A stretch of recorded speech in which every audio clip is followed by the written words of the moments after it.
yo quiero ser tan fiel como fue el buen Daniel. Propuso en su corazón y nunca se contaminó.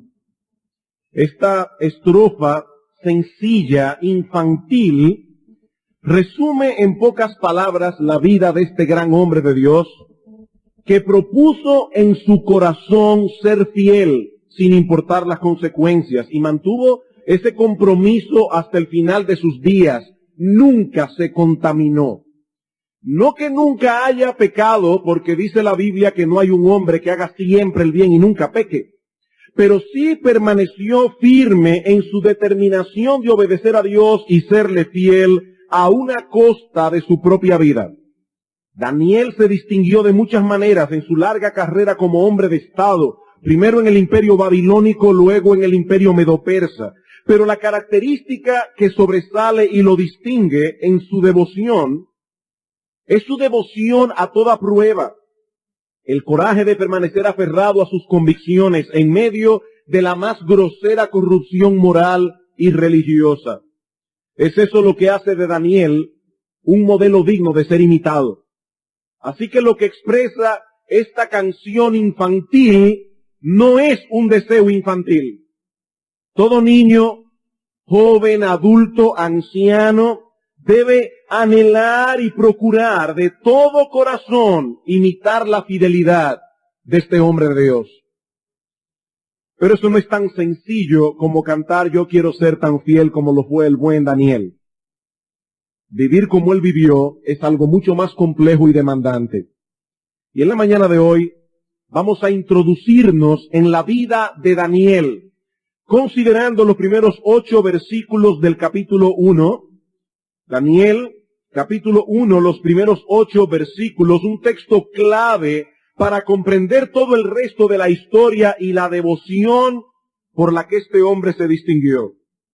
Dice así la palabra de Dios, Daniel capítulo 1, versículos 1 al 8. En el año tercero del reinado de Joacim, rey de Judá, vino Nabucodonosor, rey de Babilonia, a Jerusalén y la sitió. Y el Señor entregó en sus manos a Joacim, rey de Judá, y parte de los utensilios de la casa de Dios, y los trajo a la tierra de Sinar, a la casa de su Dios, y colocó los utensilios en la casa del tesoro de su Dios. Y dijo el rey a Aspenaz, jefe de los eunucos, que trajese de los hijos de Israel, del linaje real de los príncipes, muchachos en quienes no hubiese tacha alguna, de buen parecer, enseñados en toda sabiduría, sabios en ciencia y de buen entendimiento, e idóneos para estar en el palacio del rey, y que les enseñase las letras y la lengua de los caldeos. Y les señaló el rey ración para cada día de la provisión de la comida del rey y del vino que él bebía, y que los criase 3 años, para que al fin de ellos se presentasen delante del rey. Entre estos estaban Daniel, Ananías, Misael y Azarías de los hijos de Israel. A estos el jefe de los eunucos puso nombres. Puso a Daniel Belsasar, a Ananías Sadrach, a Misael Mesac y a Azarías Abed-nego. Y Daniel propuso en su corazón no contaminarse con la comida del rey ni con el vino que él bebía. Pidió por tanto al jefe de los eunucos que no se le obligase a contaminarse. Hay 3 escenas aquí a las que yo deseo llamar vuestra atención. En primer lugar tenemos la conquista de Jerusalén en manos del rey Nabucodonosor, versículos 1 y 2. En segundo lugar, el reclutamiento de Daniel y sus amigos para ser entrenados en Babilonia, versículos 3 al 7. Y en tercer lugar, la resolución de Daniel. Si quieren recordar el bosquejo, he aquí 3 palabras claves: conquista, reclutamiento y resolución. Veamos en primer lugar la conquista. La conquista. Como vimos el domingo pasado, la conquista de Jerusalén se produjo luego de muchas advertencias de parte de Dios a su pueblo a través de los profetas.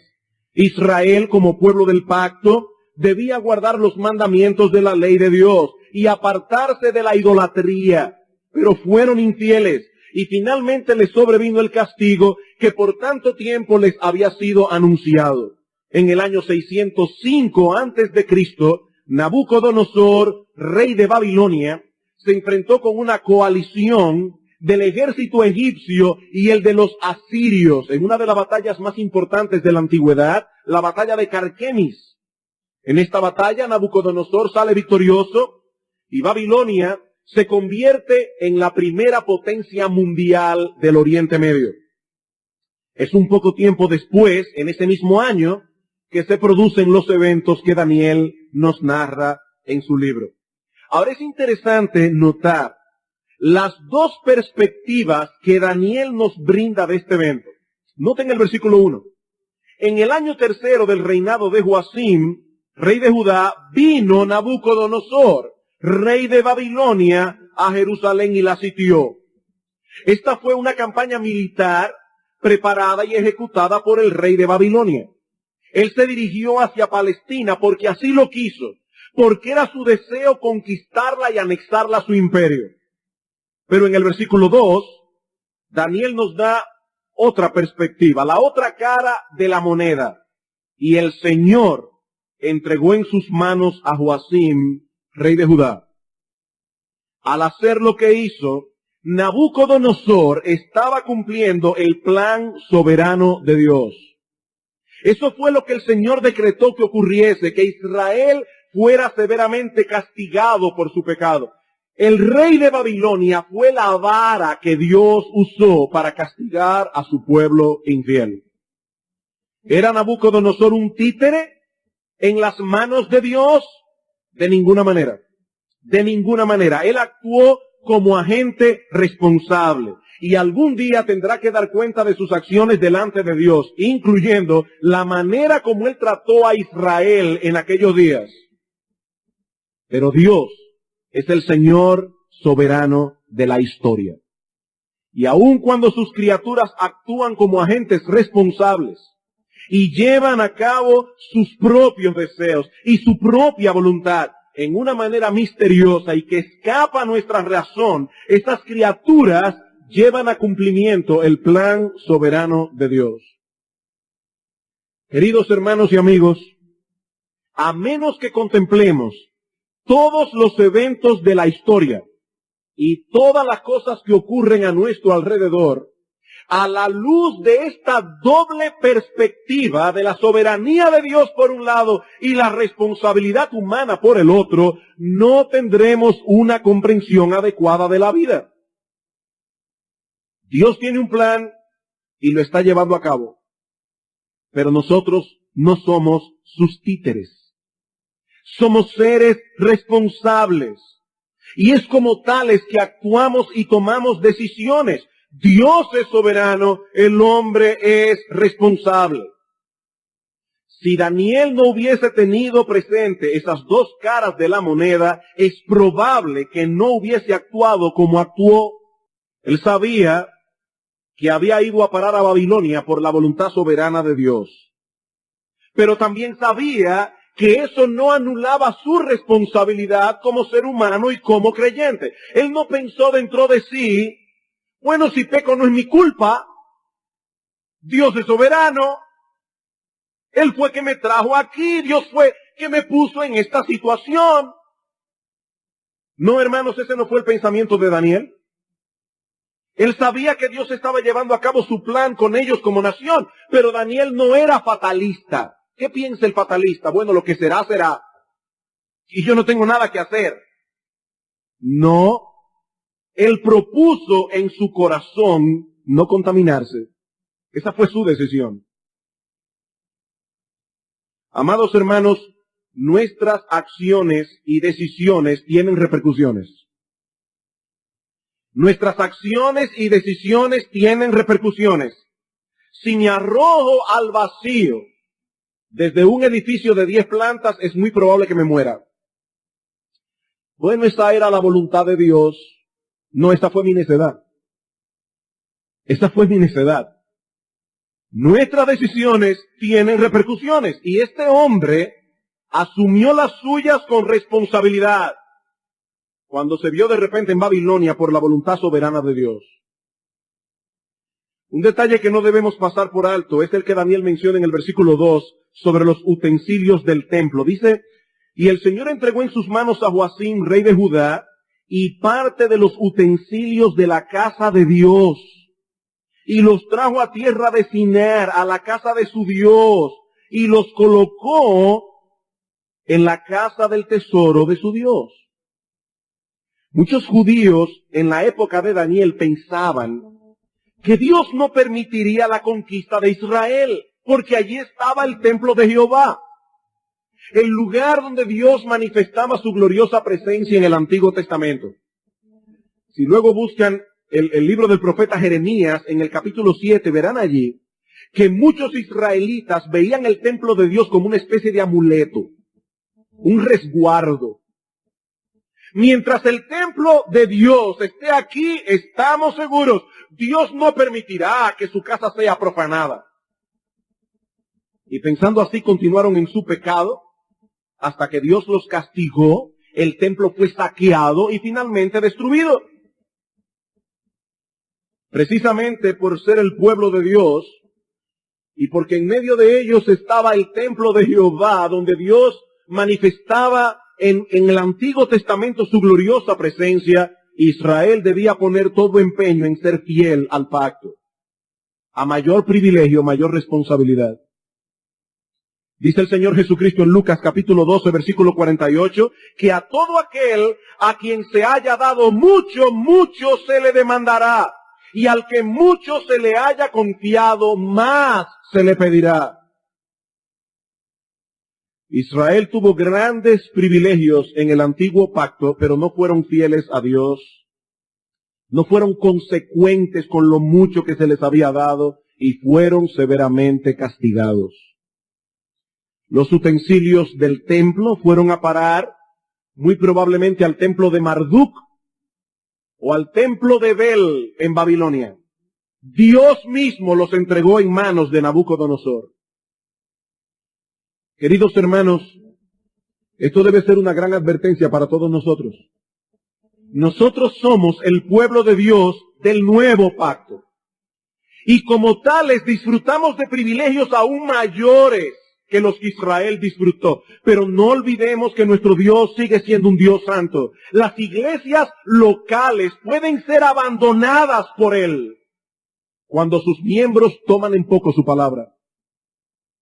En el libro de Apocalipsis, Cristo advierte a la iglesia en Éfeso que retiraría el candelero de su lugar si no se arrepentían de su pecado de desamor. Que Dios nos libre, hermanos, de ser los culpables, de que su gloria deje de manifestarse con poder en medio nuestro, como lo ha sido hasta ahora. Que Dios nos libre. A lo largo de los años, hemos visto aquí a muchos venir al conocimiento de Cristo. Y les hemos visto crecer y perseverar por el poder y la gracia del Espíritu Santo. La gloria de Dios se ha manifestado y se sigue manifestando en medio nuestro. Y gloria a Dios por eso, porque eso es de pura gracia que Él lo hace. Pero mis queridos hermanos, no lo demos por sentado.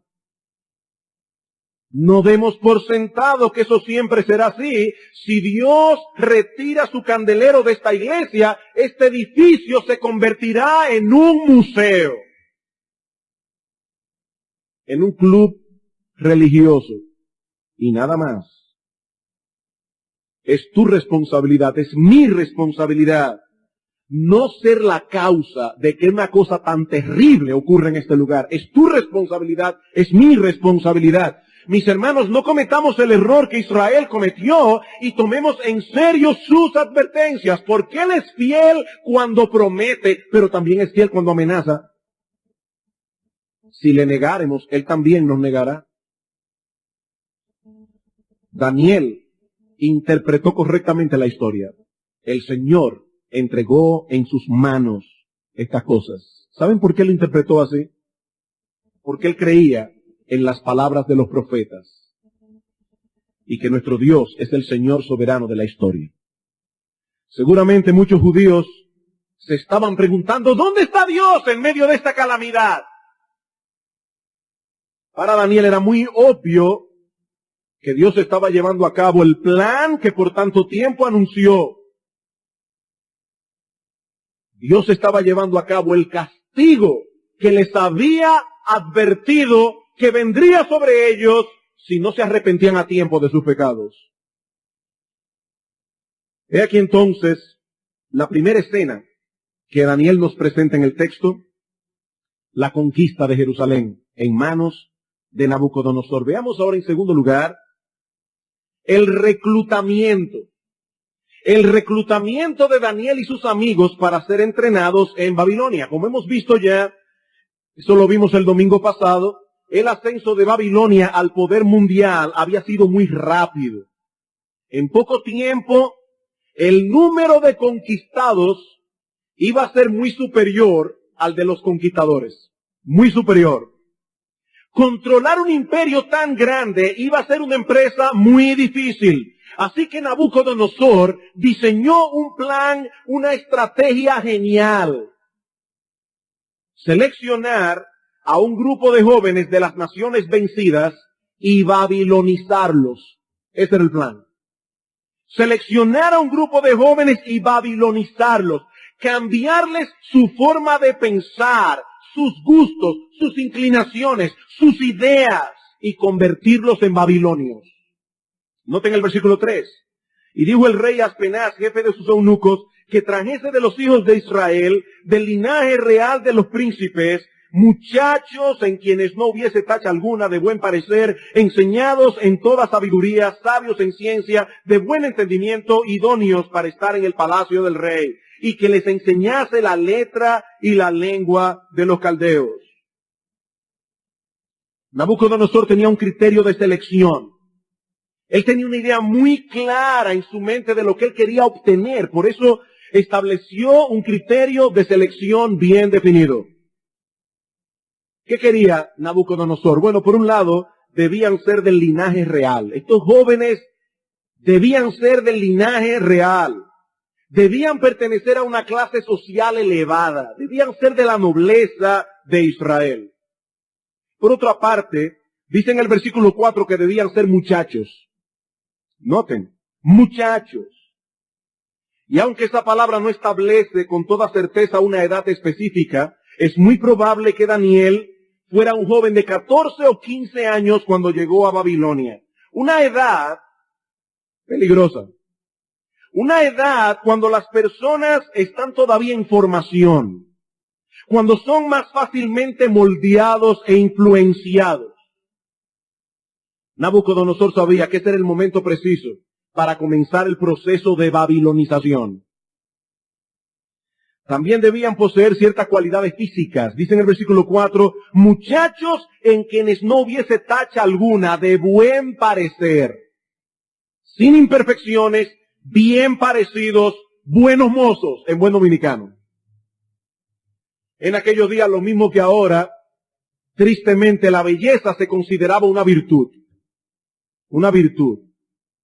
Se pensaba erróneamente que la apariencia física guardaba una estrecha relación con lo que una persona era en esencia.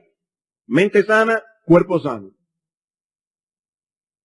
Finalmente, también se requerían cualidades intelectuales superiores. Dice en el versículo 4, muchachos en quienes no hubiese tacha alguna, de buen parecer, enseñados en toda sabiduría, sabios en ciencia y de buen entendimiento. Estos muchachos debían ser capaces de asimilar el programa de estudios al que serían sometidos. Debían ser capaces de comprender información y hacer algo con ella. La frase en el hebreo, enseñados en toda sabiduría, parece apuntar hacia un conocimiento práctico. Jóvenes, escúchenme bien. Nabucodonosor no quería teóricos a su lado. Él no quería teóricos. Él necesitaba un grupo de hombres con los pies en la tierra. Algunas personas son fantásticas para teorizar. Uno los oye hablando y se quedan con la boca abierta. Pero a la hora de actuar, ellos no saben qué hacer. Muy buenos para la teoría, pésimos para la acción. Ese no era el tipo de hombre que Nabucodonosor quería tener a su servicio. Teóricos. No, hombres de acción. Hombres que sepan cómo resolver una situación en un momento dado. Eso es lo que Nabucodonosor quería. Hombres con los pies en la tierra. Así que aquí tenemos a un grupo de jóvenes adolescentes pertenecientes a la nobleza de Israel, bien parecidos, inteligentes, escogidos para entrar en un programa de entrenamiento especial. ¿Qué quería Nabucodonosor? ¿Que se olvidaran por completo de su pasado? ¿De su conexión con el pueblo de Dios? ¿Lavarles el cerebro y llevarlos a pensar, actuar y sentir como babilonios? Ese era el plan. Ahora, antes de considerar la estrategia que Nabucodonosor usó para alcanzar ese propósito, quisiera traer en este punto aquí, hermanos, una nota de aplicación. Amados hermanos, lo que Nabucodonosor quiso hacer con estos jóvenes es exactamente lo mismo que el mundo quiere hacer con nuestros hijos. Exactamente lo mismo.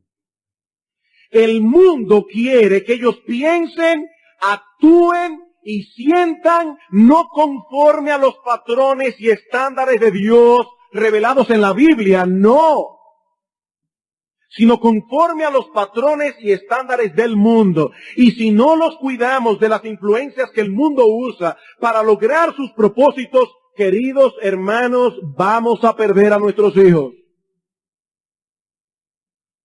Y ya no hay que ir a Babilonia. No.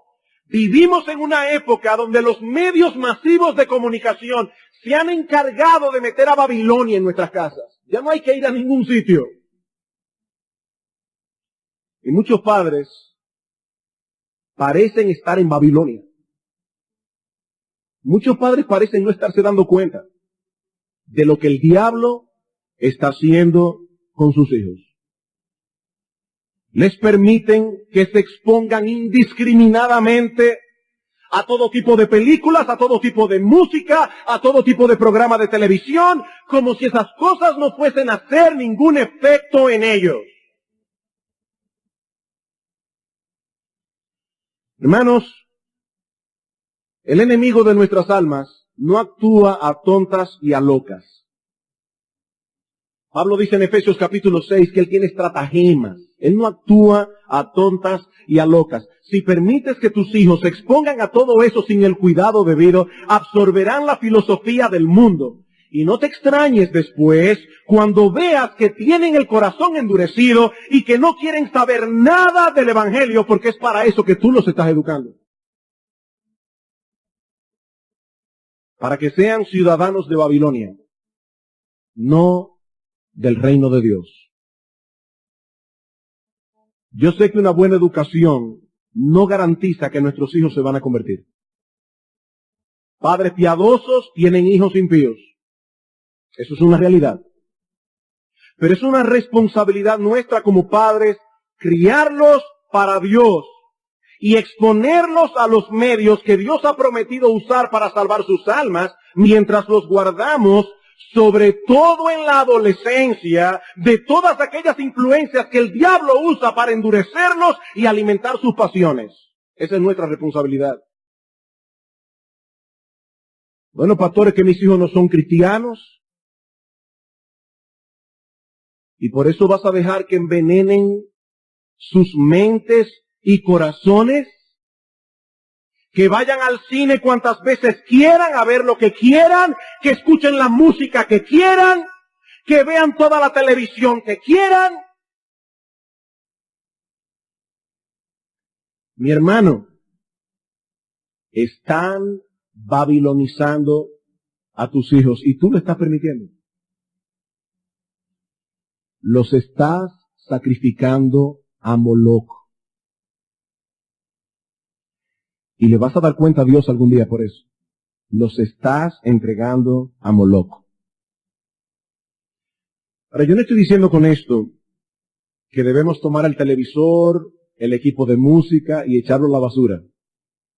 No, yo no estoy diciendo eso. Yo no estoy diciendo que nosotros no debemos exponernos a los medios de comunicación. No.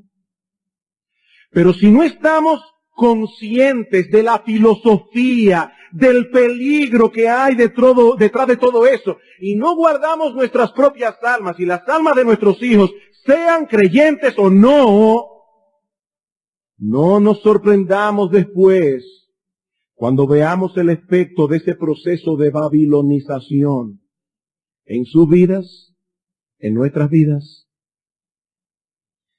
La Escritura es clara cuando dice que la religión pura y sin mácula delante de Dios el Padre es esta. Dice Santiago, capítulo 1, versículo 27, visitar a los huérfanos y a las viudas en sus tribulaciones, y ¿qué otra cosa? Guardarse sin mancha del mundo. Guardarse sin mancha del mundo. Y más adelante dice Santiago en el capítulo 4, versículo 4, oh almas adúlteras, ¿no sabéis que la amistad con el mundo es enemistad contra Dios? Cualquiera pues que quiera ser amigo del mundo se constituye en enemigo de Dios. No seamos simples, hermanos, porque el enemigo de nuestras almas no lo es. No lo es. Él es muy astuto y sabe perfectamente lo que está haciendo y lo que quiere lograr. Él quiere que tú y yo pensemos, actuemos, sintamos como el mundo piensa, actúa y siente, y que eduquemos a nuestros hijos bajo este mismo patrón. No os conforméis a este siglo, dice Pablo en Romanos capítulo 12, versículo 2. No se dejen amoldar al mundo de ese modo. ¿Qué hizo Nabucodonosor con estos jóvenes? ¿Cuál fue la estrategia que él usó? Bueno, en primer lugar, los hizo pasar por un proceso de aislamiento. Un proceso de aislamiento. Dicen los versículos 3 y 4 que estos jóvenes fueron llevados a vivir en el palacio del rey. No estaban en un gueto. No fueron llevados al gulag. No. Ni a un campo de concentración. ¿Saben una cosa? Allí, en un campo de concentración, hubiese sido más fácil ser fiel a Dios. Pero Nabucodonosor fue más sutil y más letal. Daniel y sus amigos fueron llevados a un lugar donde serían tratados como príncipes. Pero lo que es aún más importante, lejos de toda influencia piadosa, separados de sus padres, de la adoración a Dios, de la enseñanza de su palabra, de la comunión con su pueblo, el proceso de babilonización requería de ese paso de aislamiento. Queridos hermanos, eso es exactamente lo que el mundo quiere hacer con nuestros hijos. Aislarlos de nuestra influencia y de la influencia del pueblo de Dios. Los padres tenemos una responsabilidad con nuestros hijos y no podremos llevarla a cabo si no pasamos tiempo con ellos. ¿Qué dice el Señor en Deuteronomio capítulo 6, versículo 4? Estas palabras que yo te mando hoy estarán sobre tu corazón. ¿Y qué más? Y las repetirás a tus hijos. Al levantarte, al acostarte, al estar en el camino. Dios está presuponiendo que nosotros vamos a pasar tiempo con nuestros hijos. Y lo mismo en el libro de Proverbios. Allí encontramos a un padre piadoso instruyendo a su hijo adolescente. Y constantemente diciéndole, hijo mío, escucha mis palabras, hijo mío, recibe mi enseñanza. Proverbios capítulo 1, versículos 8 al 9. Proverbios capítulo 2, versículo 1. Proverbios capítulo 3, versículo 1. Proverbios 4, 1. Proverbios 4, 11, 4, 20. Busquen esos textos. Un padre allí diciendo a sus hijos, yo te he encaminado en el camino de la sabiduría. Yo lo he hecho eso. Es impresionante lo que el mundo ha cambiado, sobre todo en estos últimos 40 años. Yo no sé cuántos de ustedes han notado, pero cuando vemos una película ambientada en los años 20, en los años 30, Y en esa película aparece una escena de alguna fiesta o algo parecido. ¿Qué vemos allí? Un grupo de padres con sus hijos compartiendo con otros padres y sus hijos. Actividades familiares. ¿Qué tenemos hoy? Una cosa completamente diferente. Los jóvenes no quieren a sus padres cerca, lo más lejos posible. En estos días leí un artículo muy interesante donde alguien preguntaba ¿qué influye en qué? ¿El arte al mundo, el arte a la vida o la vida al arte? ¿Qué influye qué? Bueno, la verdad es que esto no es como la pregunta de qué vino primero, el huevo o la gallina. Porque lo cierto es que hay una influencia de doble vía. La vida influencia al arte porque el artista trata de plasmar en su obra lo que él percibe de la vida, pero al mismo tiempo la vida es influenciada por el arte y específicamente por la música y el cine. La música y el cine. Lo que esas personas están planteando hoy, en esas películas donde vemos muchachos compartiendo solos, sin ningún adulto de por medio, es un reflejo de la vida, pero también está influenciando la mente de nuestros hijos. El estilo de vida de nuestra generación no tiende a unificar las familias, sino más bien a desintegrarlas. Durante la semana cada uno está en lo suyo, el padre en el trabajo, los hijos en la escuela o en la universidad. Luego viene el fin de semana y ¿qué ocurre?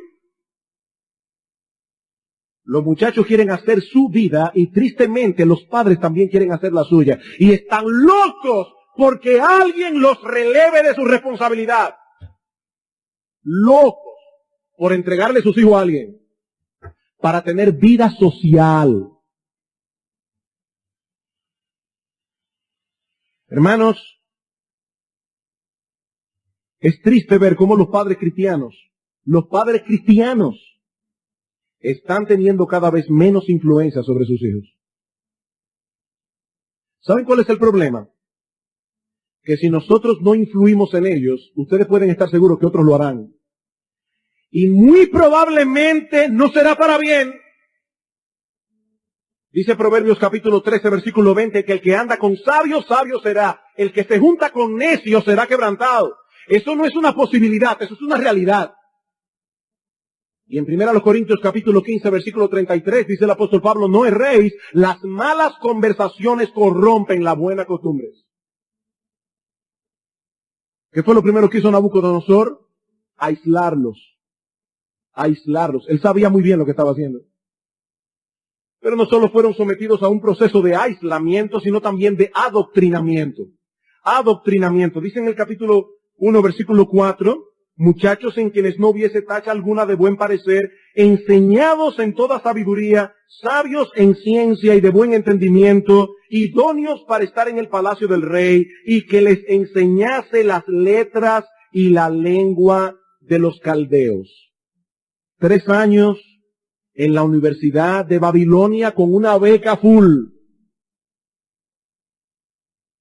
Ahora, hermanos, no hay nada de malo en la instrucción académica en sí misma. De hecho, esto es algo sumamente importante.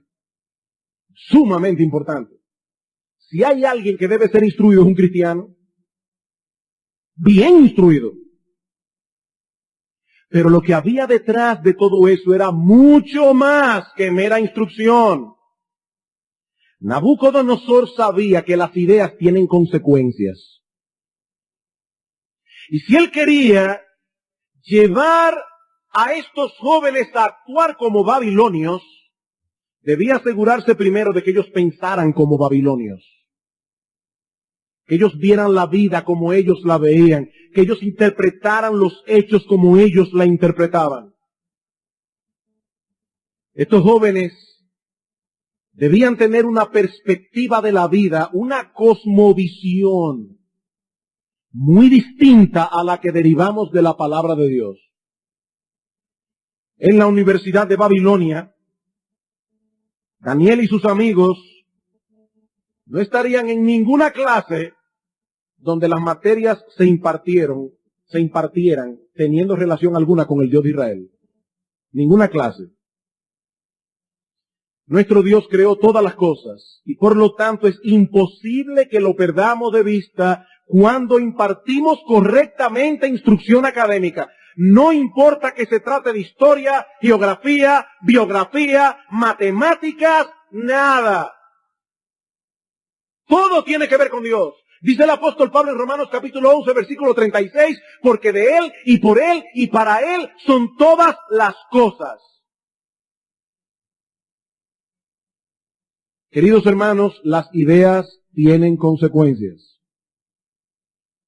Una educación humanista y secularizada no es una educación neutral, es una conspiración contra el Dios Todopoderoso que creó todas las cosas para su gloria. La meta de ese tipo de educación es desterrar a Dios de nuestras vidas o circunscribirlo a una gaveta donde va lo religioso y lo espiritual. Dios tiene que ver conmigo cuando yo vengo a la iglesia, pero cuando yo voy a la calle a trabajar como profesional, eso no tiene nada que ver conmigo. Ahí lleva la educación secular, ahí lleva la educación humanista. Nabucodonosor quería que estos jóvenes dejaran de pensar como israelitas y comenzaran a pensar como babilonios. Pero no solo los hizo pasar por un proceso de aislamiento y adoctrinamiento, sino también en tercer lugar por un proceso de asimilación. Un proceso de asimilación. Este proceso comenzó en el mismo instante en que se llevaron a estos muchachos a vivir en el Palacio Real.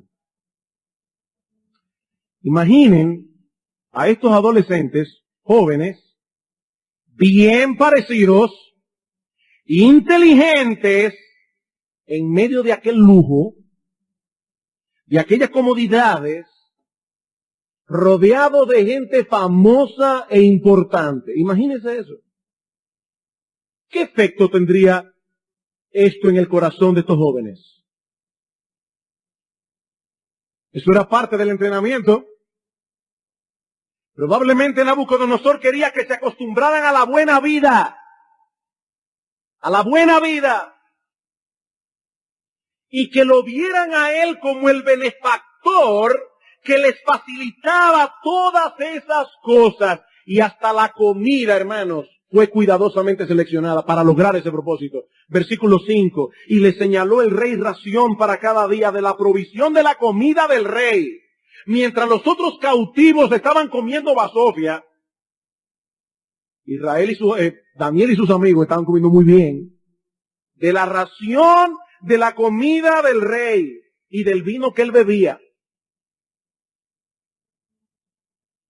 Visualicen hoy día a un joven bien parecido, brillante, con un Jaguar, un Lexus, una tarjeta de crédito ilimitada, un celular, y viviendo en la casa de Donald Trump o de Bill Gates. Eso fue lo que le pasó a Daniel en Babilonia. Eso fue lo que le pasó a Daniel. Solo a la edad de 15 años, una beca en Harvard y un futuro asegurado. Y un individuo detrás moviendo todos esos hilos para corromper su corazón. Estos muchachos tenían todas las de perder. Todas las de perder. Y por si todo eso fuera poco, finalmente, estos muchachos pasaron por un proceso de reidentificación. Noten todo el proceso, un proceso de aislamiento, un proceso de adoctrinamiento, un proceso de asimilación y ahora un proceso de reidentificación. Versículo 6. Entre estos estaban Daniel, Ananías, Misael y Azarías de los hijos de Judá. A estos el jefe de los eunucos puso nombres. A Daniel le llamó Belsasar, a Ananías Sadrac, a Misael Mesac y a Azarías Abed-nego. Hasta sus nombres fueron cambiados, para que no tuviesen conexión alguna con su pasado religioso. El nombre de Daniel significa Dios es mi juez. O tal vez significa Dios ha juzgado. El jefe de los eunucos le puso Belsasar, que probablemente significa Belti protege al rey, una de las deidades babilonias. Belti protege al rey. Y así siguieron con los demás nombres, asociándolos de un modo u otro con los dioses de Babilonia. Cada día que estos jóvenes escucharan sus nombres, serían tentados a verse a sí mismos conectados con las deidades babilonias. Cada día, hermanos. Belsasar, ¿verdad que soy yo? Belti protege al rey. Presente.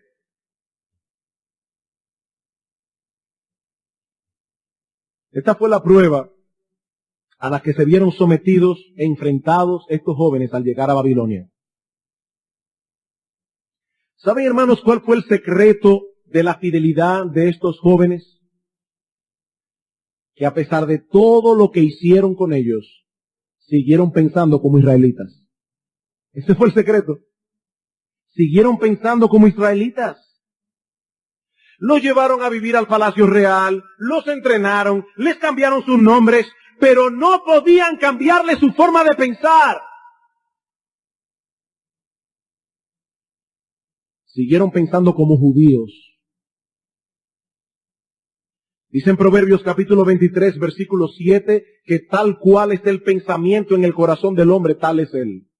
Tal cual es el pensamiento del hombre, tal es él. Como tú piensas acerca de Dios, acerca de ti mismo, acerca del mundo que te rodea, así vives. Tu manera de pensar determina tu manera de vivir. Nabucodonosor quiso cambiar la forma de pensar de estos jóvenes, pero ellos tomaron la determinación de no permitirlo. Y eso nos lleva a nuestro último encabezado que veremos más brevemente, la resolución de Daniel. La resolución de Daniel, versículo 8. Y Daniel propuso en su corazón no contaminarse con la porción de la comida del rey, ni con el vino que él bebía. Pidió por tanto al jefe de los eunucos que no se le obligase a contaminarse. En nuestro próximo sermón vamos a ampliar el contenido de este texto. Por ahora, solo quiero resaltar el hecho de que Daniel trazó una línea bien clara de lo que él habría y no habría de permitir en Babilonia. Una línea. No protestó por el cambio de residencia. No protestó por el entrenamiento.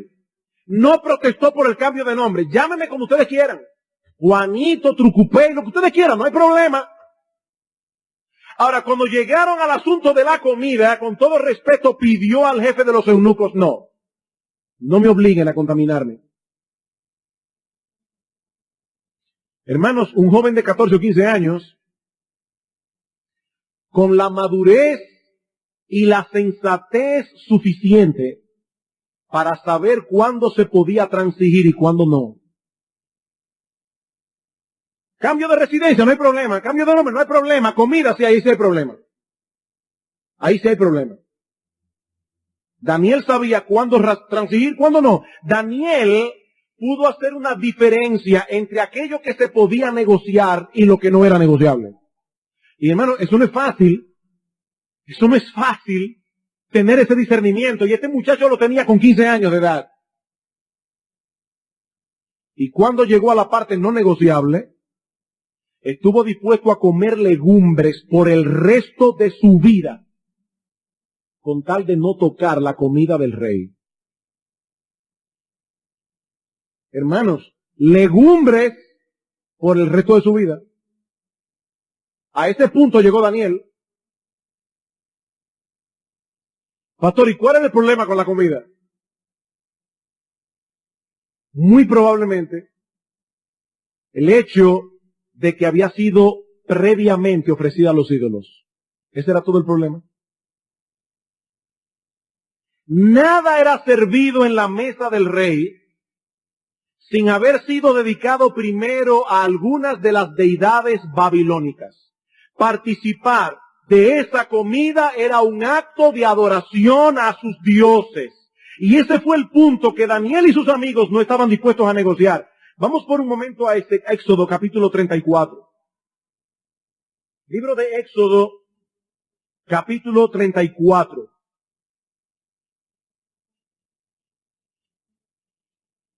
Dice en el versículo 15, por tanto no harás alianza con los moradores de aquella tierra, es decir, con los cananeos, porque fornicarán en pos de sus dioses y ofrecerán sacrificios a sus dioses y te invitarán y comerás de sus sacrificios. Dios veía eso como un problema. Dios le está diciendo, no hagas alianza con ellos porque terminarás participando de sus comidas rituales. El pastor Eduardo en la clase de escuela dominical citó ese texto de 1 Corintios capítulo 10 versículo 31. Dice el apóstol Pablo, si pues coméis o bebéis o hacéis cualquier otra cosa, hacedlo todo para la gloria de Dios. ¿Saben cuál era el problema de Daniel? Que Daniel comía para la gloria de Dios. Ahora yo me pregunto, hermanos, con toda honestidad, y en estos días, pensando que iba a hablar de esto, reuní a mis hijos y les decía, mis hijos, yo quiero que hablemos un poco de este asunto. Vamos a ser honestos. ¿Qué hubiésemos hecho nosotros? ¿Qué hubiésemos hecho nosotros de haber estado en el lugar de Daniel? Aquello no pareció una gran cosa. Nabucodonosor no le estaba pidiendo a Daniel que fuera a participar del harén que él tenía. Ni lo invitó a una fiesta orgiástica de esas que los babilonios sabían celebrar muy bien. No. Simplemente que comieran de una comida sacrificada a los ídolos. Eso era todo. ¿Fue Daniel un extremista?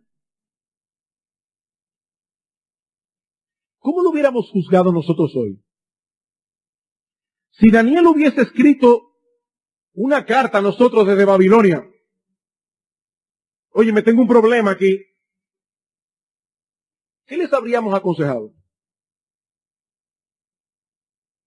Bueno, mira, Daniel, cuando ellos estén adorando, en tu corazón, tú le das gracias a Dios y cómete la comida tranquilo. Pragmático. ¿Saben cuál es el problema con ese consejo? ¿Qué hubieran pensado las personas que estaban al lado de Daniel cuando lo vieran participar de ese ritual en la comida?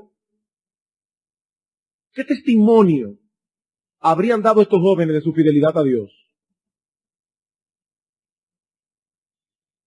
Hermanos, si Daniel hubiese transigido en este punto, cuando tenía 14 o 15 años de edad, seguramente no hubiese pasado la prueba del foso de los leones.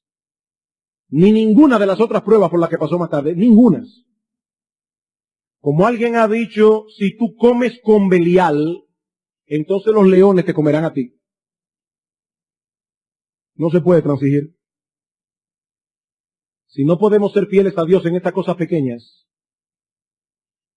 Hay jóvenes que se preguntan, ¿y si llega una persecución y me quieren quemar en la hoguera? Mira, joven, y adultos que están aquí, son muchas las pruebas que nosotros tenemos que enfrentar todos los días que no tienen que ver con una hoguera. Cosas pequeñas, dicen Cantares capítulo 2 versículo 15, que son las zorras pequeñas las que dañan las viñas, las zorras pequeñas. Comenzamos a transigir en una cosa por aquí, en una violación del día del Señor por allá, en un chiste impropio por aquí ya. Comenzamos a escuchar y ver lo que no debemos ver y escuchar. Y poco a poco nuestros corazones comienzan a enfriarse. Poco a poco.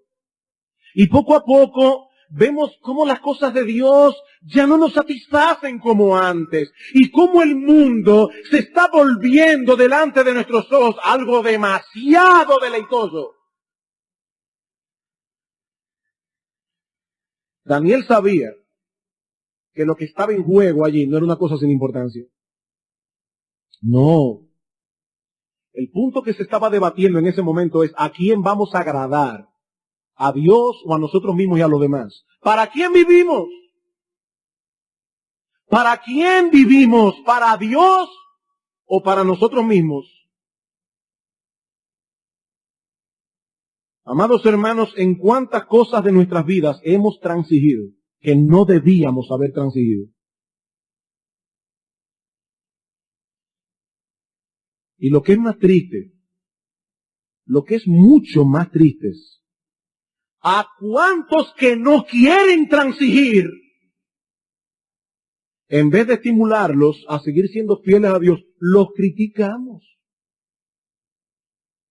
Porque son demasiado quisquillosos y extremistas. Si Daniel hubiese vivido en esta época y hubiese sido miembro de esta iglesia, ¿habría sido uno de tus amigos? Oye, que Daniel es raro, un tipo raro. Todos los cogen demasiado a pecho. Daniel habría sido uno de tus amigos. Hermanos, eso es muy fácil, ver a Daniel y admirarlo en el libro de la Biblia. Pero vamos a imaginar a Daniel pidiendo membresía aquí en la iglesia hoy. Es muy bueno adorar a los héroes en un museo.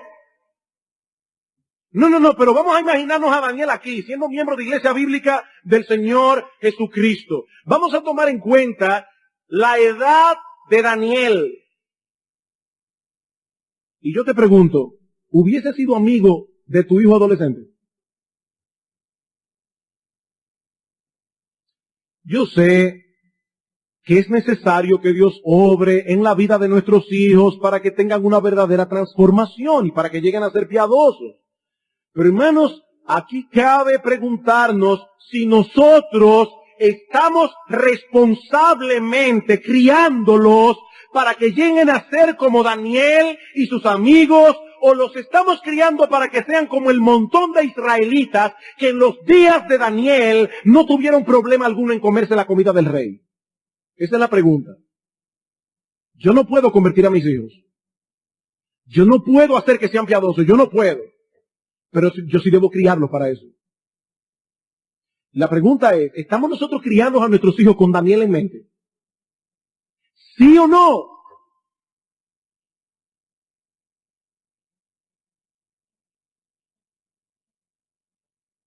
Nos estamos guardando de las influencias del mundo que pueden corromper su corazón. Bueno, pastor, pero fíjese, Daniel estaba en el palacio del rey, lo entrenaron y fue Daniel, lejos de sus padres. Sí, mi hermano, si tú tienes un hijo como Daniel, no te preocupes. Si tu hijo es como Daniel, no te preocupes. Ahora, Daniel era Daniel.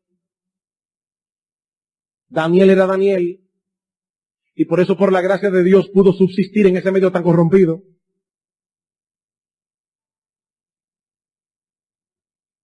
Deja a tus hijos en el palacio de Nabucodonosor y vas a tener un babilonio. Olvídate de eso. Vas a tener un babilonio, no a un ciudadano del reino de Dios. Hermanos, que Dios nos dé el coraje de criar a nuestros hijos para Dios. Porque hay que tener coraje para eso. Eso es nadar en contra de la corriente, aún como decíamos el domingo pasado, en contra de la corriente de muchos en la misma iglesia.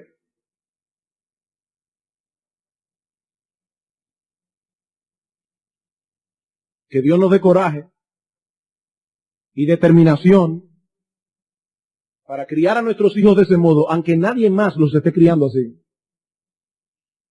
Mi hermano, tú le vas a dar cuenta a Dios por tus hijos, no por lo del vecino. Yo le voy a dar cuenta a Dios por los míos. Cada cual delante de Dios. Y en cuanto a los amigos que nos visitan, solo quiero añadir una idea más. Breve.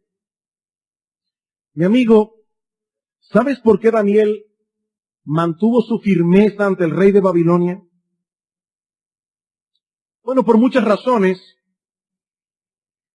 pero al menos podemos decir que él tenía delante de sus ojos dos grandes verdades de las Escrituras. Dos grandes verdades. En primer lugar, Daniel sabía que el desagrado de Nabucodonosor no era nada en comparación con el desagrado de Dios.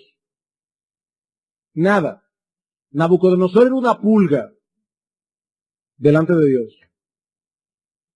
Dice el Señor Jesucristo en Mateo capítulo 10, versículo 28, no temáis a los que matan el cuerpo, mas al alma no pueden matar. Temed más bien a aquel que puede destruir tu cuerpo y tu alma en el infierno. Ese sí es digno de ser temido. No Nabucodonosor. Mi amigo, algún día todos nosotros tendremos que presentarnos delante de Dios a dar cuentas por nuestra vida. Todos nosotros. Y allí serán absueltos únicamente aquellos que han encontrado en Cristo el perdón de sus pecados. La Biblia dice claramente que nosotros no podemos limpiarnos a nosotros mismos, no podemos encontrar el perdón de nuestros pecados en nuestras propias fuerzas, no podemos salvarnos haciendo buenas obras. La Biblia dice que la salvación es por gracia, por medio de la fe, confiando en el Señor Jesucristo y en la obra de salvación que Él hizo en la cruz del Calvario. Pero hay otra cosa que Daniel sabía. Daniel sabía también que el favor del rey de Babilonia no podía compararse con el favor del rey del universo. Una cosa no se compara con la otra. Daniel, te voy a llevar a vivir en un palacio y comer de mi comida, Daniel, y codearte con las personas más famosas de mi reino. Solo véndeme tu alma, Daniel. Nabucodonosor creía que el alma de Daniel estaba en subasta y estaba pagando el precio por ella. Daniel le dijo en su corazón, Nabucodonosor, ¿y tú crees que yo voy a desechar al Dios de los cielos, tener comunión con el Rey del universo y el palacio celestial que Él está preparando para mí por esa basura que tú tienes en Babilonia?